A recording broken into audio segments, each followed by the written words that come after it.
Congregation may be seated.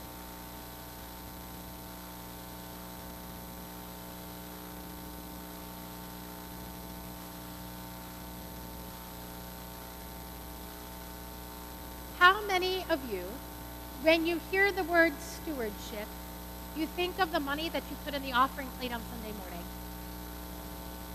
Right. A pretty good number of you.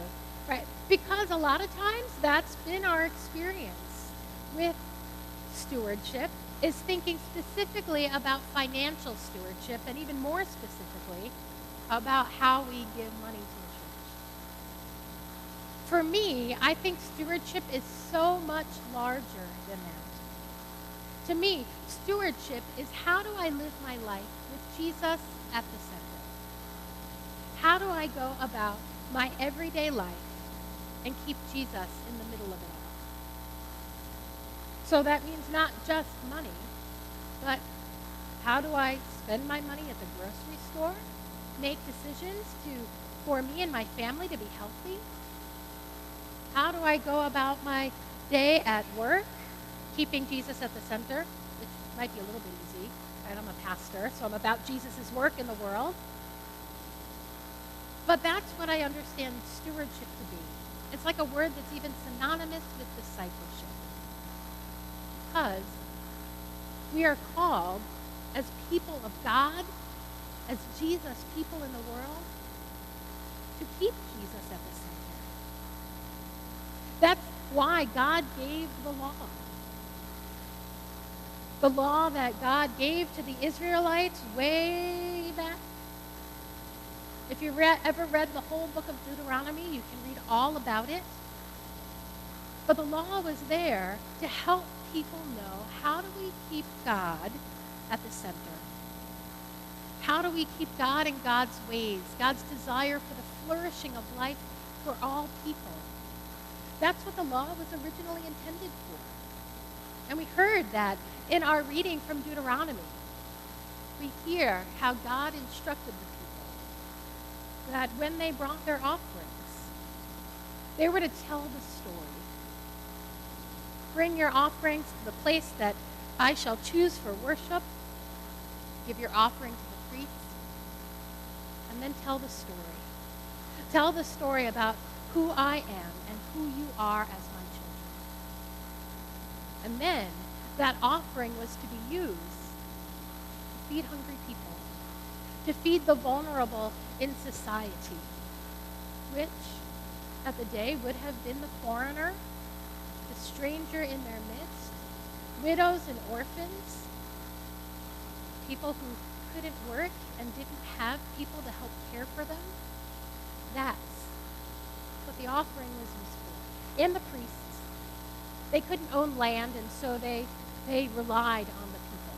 Kind of like in the same way, pastors rely on the generosity of congregations. But it's so much more than that. So fast forward a couple thousand years, and here's Jesus.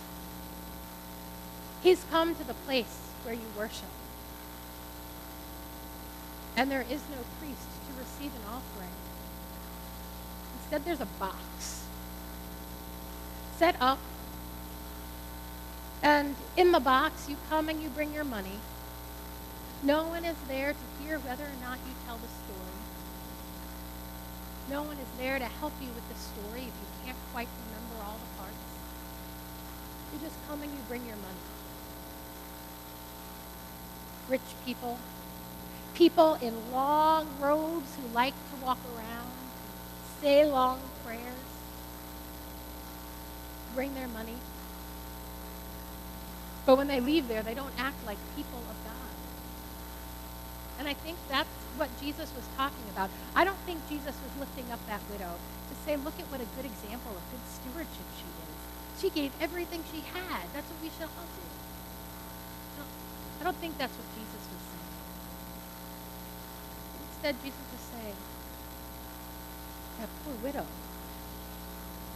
she's given everything she has.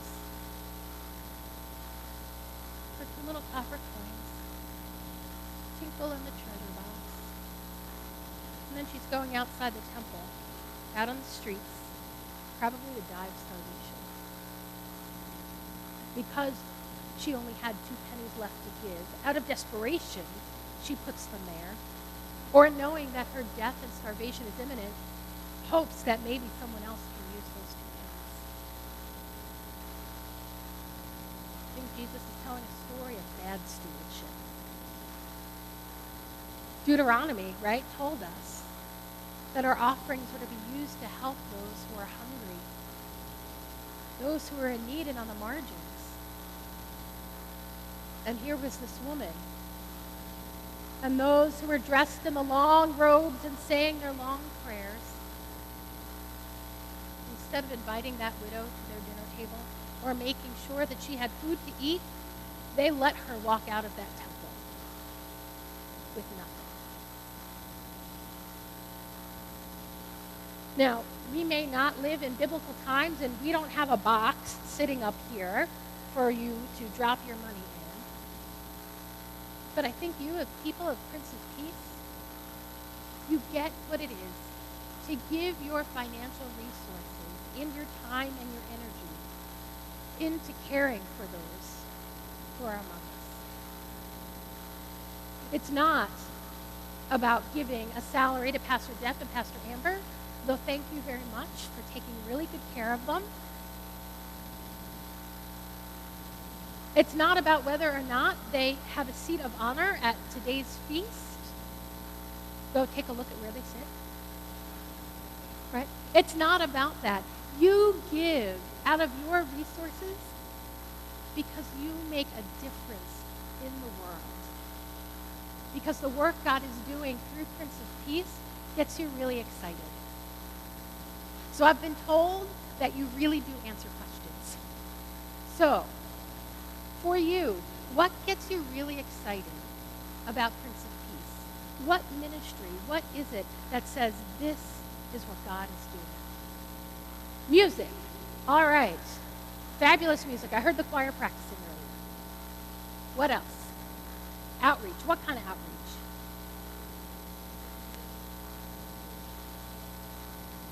Okay. So Sikkim lunches over the summer when you help to feed children in the community. What else? Vitality? All right. What else?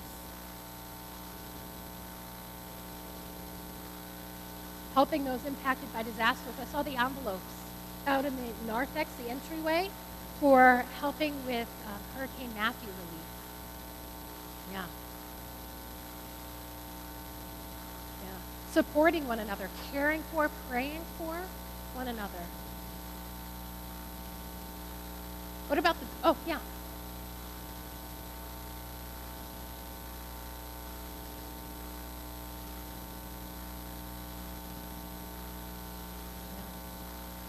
Right.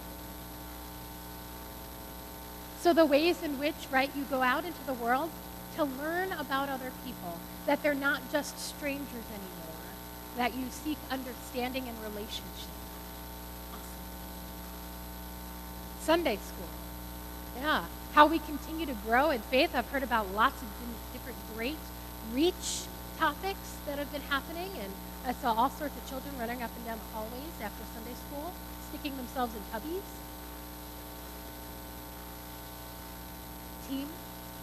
Teenage, so youth ministry. Yeah. The choir, more of the music, yeah. Yeah. So hospitality, knowing that this is a place where anyone can walk in and be cherished and loved for who they are. Volunteering, yeah, and the ways in which you can use your time. Food sharing, yeah, the ways in which, right, you ensure that hungry people in the community can eat.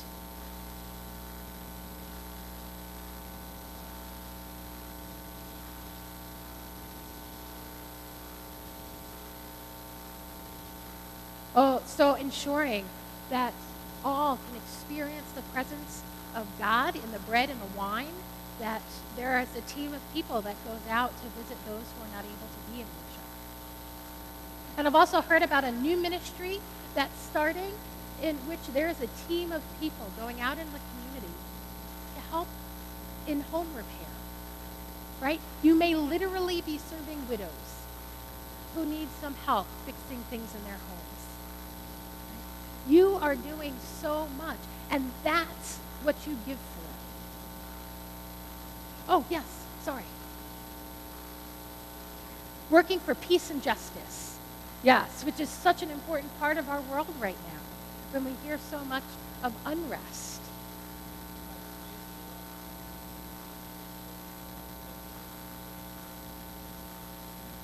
So the ways in which you use your building, that it doesn't stay empty during the week, but it is a place for all in the community, whether recovering from addiction or being loud and playing music after school, or any of the other number of organizations like the preschool that's here using the building. That's why you give. That's why you give. Because God is making a difference through Prince of Peace to make a real difference in the lives of people in Clifton Park and the greater Auburn area. And it's not just here where you're making a difference. Right? A portion of your offering gets passed on. It's called mission support and given to the Synod. We're together with the 172 other congregations of the upstate New York Synod and the 4 new congregations in our midst, that together we make it possible for 5 campus ministries to have a place for young people to wrestle with the big questions of God and faith in such an important time of transition in our lives. We make it possible for there to be 2 camps in our city. We feed hungry people together. Right? Your mission support isn't about paying the bishop's salary, although the bishop says thank you very much. Right? It's about the work that we do together as the upstate New York Synod. And then 42 cents of every dollar the Synod receives gets passed on to churchwide for the work that we do together as the church with Lutheran disaster relief. You may not know this, but before the hurricane hit, we were already in Haiti doing work because we had already been in Haiti still from the earthquake that was about 7-8 years ago. We are a church that goes where there is help needed. We are a church that goes to places that says, how can we be a partner and support you so that you can experience the flourishing of life that God desires for all people. We do that together. You have given over $250,000 to world hunger. Over $250,000. You have helped to make it possible for people in the United States and around the globe to eat, to learn ways to better engage in agriculture and fishing and animal husbandry because of your commitment to God's work in the world. Your offering, when you give that offering, is in the midst of worship. Right? We come week after week to hear the story, to hear about what God has done in the world and for us. Jesus came and lived among us to tell us how much we are loved and beloved. And Jesus went to the extreme of dying on a cross. Not because it was a good thing to do on a Friday, but because you are precious in the eyes of God. And because God is more powerful than anything on earth, including death, God said, I will, and raised Jesus from the dead. And when we are baptized, washed with those waters, God claims us and says, you are mine and you are beloved, and I will never let you go. And I desire for you the fullness and wholeness of life that is possible. We hear that story and then we give. Because it's not a requirement. It's not a law. Pastor Jeff isn't standing up here taking tally of who put something in the offering plate.